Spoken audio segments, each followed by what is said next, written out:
sa Marcos administration. You fucking whore of a government. You don't deserve a good night. Yes! Now, magsasalita po ako, hindi ko sasabihin, hindi ako maglilitanya kung gaano sila kagago, kung gaano sila kapuwang, dahil alam na natin yun lahat. Correct? Tama? Tama! Alam na natin na bobo sila. Alam na natin na incompetent sila. Alam na natin na gago sila. By the way, good evening. I would like to acknowledge the presence of Congressman Kiko Barbera! Meow, meow, meow, meow.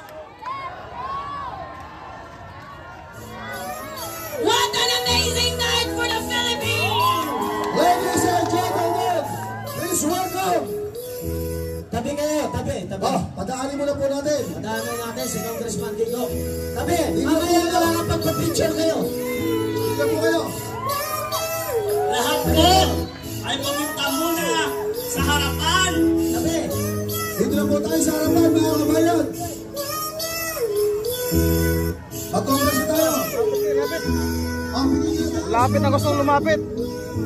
Tabi, okay. Bigyan nyo mga tayo. Escort, escort.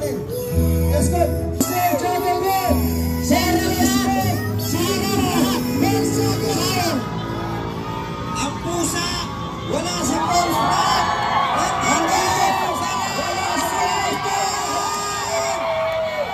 Nandito na ang ating idolo, Congressman Kiko Barbera.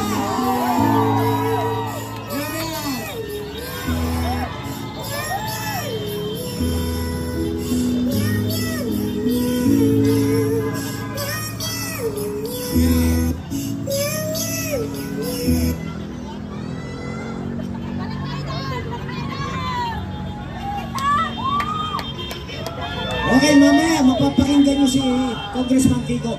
Magpapahinga lang siya. Napakatalino talaga ni Kiko. Dahil naisahan niya si John Vic Rimulya. Si John Vic ngayon ay naroon sa Sports Park. Hinahantay niya doon si Kong Kiko. Si Kong Kiko nandito na. Alam niyo bakit? Matalino talaga ang matching. Naisa din. Di ba? Naniwala na kayo. Kiko yung doon.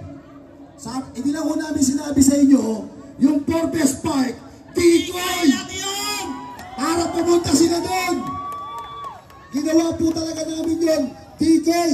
Kaya yung mga nagsasabi sa social media, bakit hindi kayo pumunta sa Forbes Park? Kiko'y nga yun eh. Okay, babalik na muna ang ating kasamahan na si Miss Amor. Okay. Ang sakit sa bangs, John Vic. Hoy, parang bigla akong naging babae today. Oh my God, akala ko ba? That's not so fair. But anyway, I was just so starstruck kasi imagine a 27 years old Gen Z, right? Working in the Congress, surrounded by the crocodiles, pero malakas ang loob, right? Samantalang maraming Pilipino, negosyante, private, mga tao may posisyon na sana dapat may vote ay hindi bumubote. So speak your voice!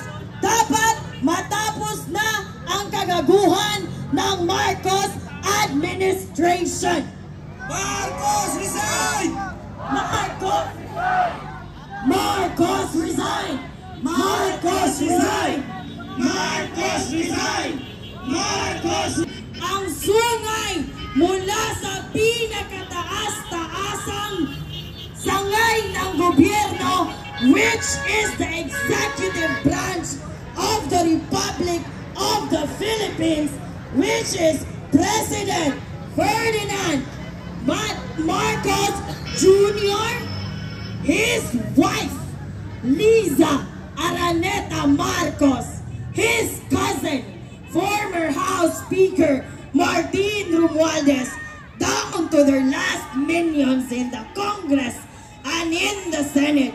Again, I am not here to talk about how much money they rob from us because it's so apparent and it's so obvious.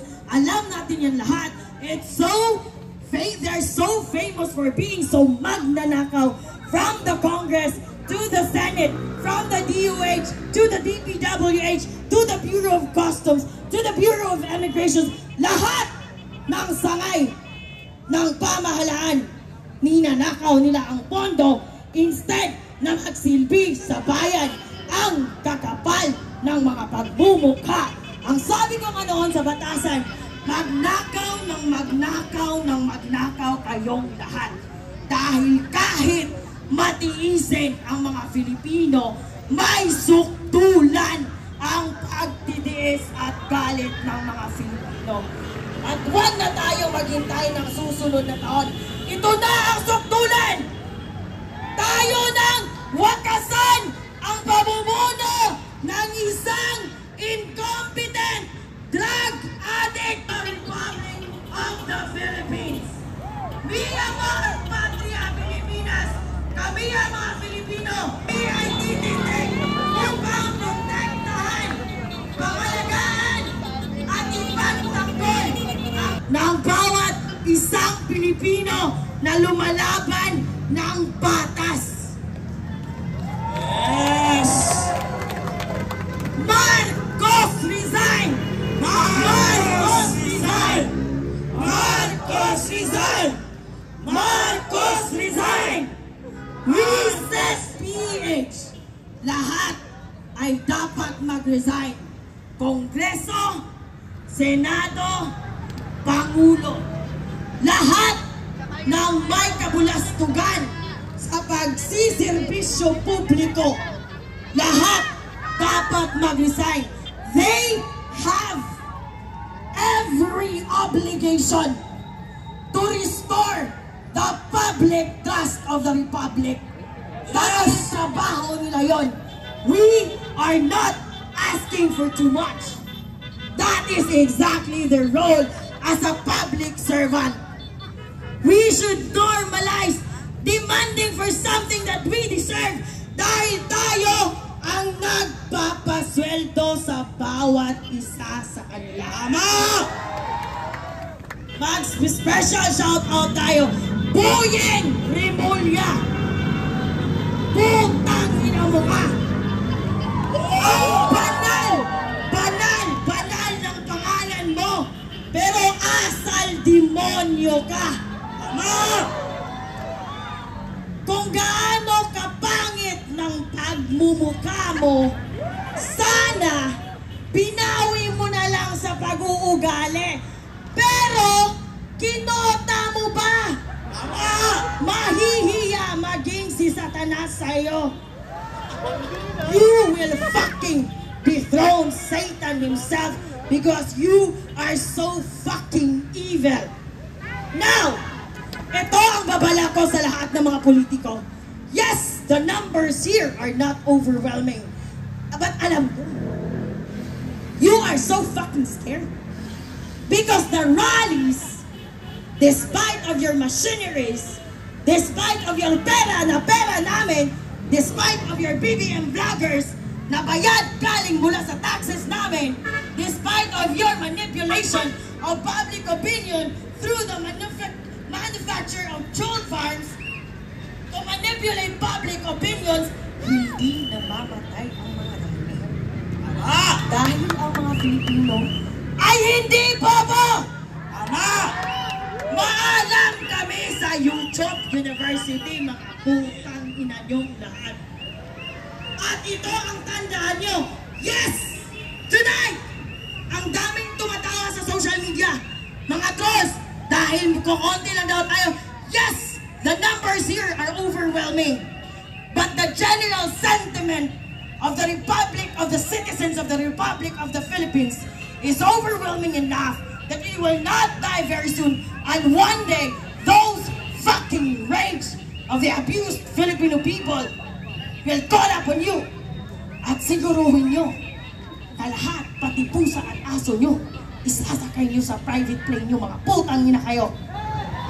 Mamatay na silang lahat, mga putang ina! Maraming salamat po, kapatid na Amor.